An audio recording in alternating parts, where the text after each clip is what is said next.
எப்பயும் பீஸா பர்கர்னு வாங்கி தராம இந்த மாதிரி வீட்லயே பொரி நிறைய பூண்டு போட்டு வறுத்து கொடுத்தீங்கன்னா வயிற்றுக்கு எந்த கேடும் இருக்காதுங்க. ரொம்ப நல்லதும் கூட. ஒரு கடாயில ஒரு 4ல இருந்து 5 ஸ்பூன் அளவுக்கு தேங்காய் எண்ணெய் சேர்த்திக்கோங்க.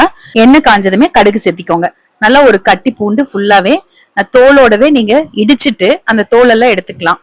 அதுக்கப்புறம் அந்த கடுகு சேர்த்ததோட இந்த பூண்டை சேர்த்து நல்லா ஃப்ரை பண்ணுங்க. சிம்ல வச்சுக்கோங்க.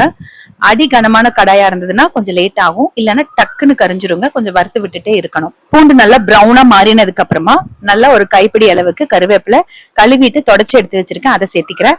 அப்புறம் 2 கைப்பிடி அளவுக்கு வேர்க்கடலை, இது வறுத்த வேர்க்கடலை, இதையும் சேர்த்துட்டு 1 நிமிஷத்துக்கு வறுத்து விட்டுக்கலாம். நான் எப்பவுமே காரத்துக்கு மிளகாய் தூள் சேர்ப்பேங்க. இன்னைக்கு எனக்கு காரமே வேண்டான்றதுனால மிளகாய் தூளும் சேர்க்கல, வரமிளகாயும் சேர்க்கல.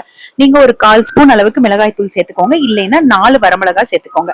நான் இன்னைக்கு காரம் சேர்க்காததுனால மஞ்சத்தூள் மட்டும் சேர்க்கிறேன்.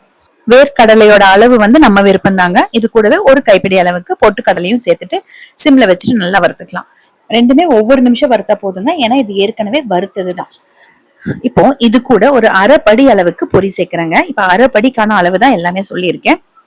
இதுல காரம் மட்டும் உங்களுக்கு தகுந்த மாதிரி சேர்த்திக்கோங்க. நல்லா அடி கனமான கடையா இருந்ததுன்னா உங்களுக்கு நல்லா பொரி வறுத்து வருங்க. லேசான கடையா இருந்தா நீங்க 1 செகண்ட் வறுக்கலைன்னாவே நல்லா அடி பிடிச்சிடும் பொரி. அதனால வறுத்து விட்டுக்கிட்டே இருக்கணும்.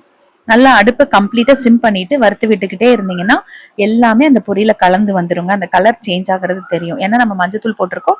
எல்லா பொரியுமே மஞ்சளா மாறி நல்லா கொஞ்சம் கிறிஸ்பி ஆகணும். சில டைம் பொரி நல்லா நவுத்து போயிருக்குங்க, அதை கூட இந்த மாதிரி நம்ம வேஸ்ட் பண்ணாம வறுத்துக்கலாங்க. ஈவினிங் டீயோட இந்த வறுத்த பொரியும் சேர்ந்துச்சு அப்படின்னா சூப்பரான ஒரு காம்பினேஷனுங்க. நல்லா ஆறினதுக்கு அப்புறமா ஏர்டைட் கண்டெய்னர்ல போட்டு ஸ்டோர் பண்ணி வச்சுக்கோங்க. நல்லா கிறிஸ்பியாவே இருக்கும். 1 வாரத்துக்கு அப்படியே சூடாவே டப்பால போட்டு மூடி வச்சீங்கன்னா வேர்த்து நவுத்து போயிருங்க.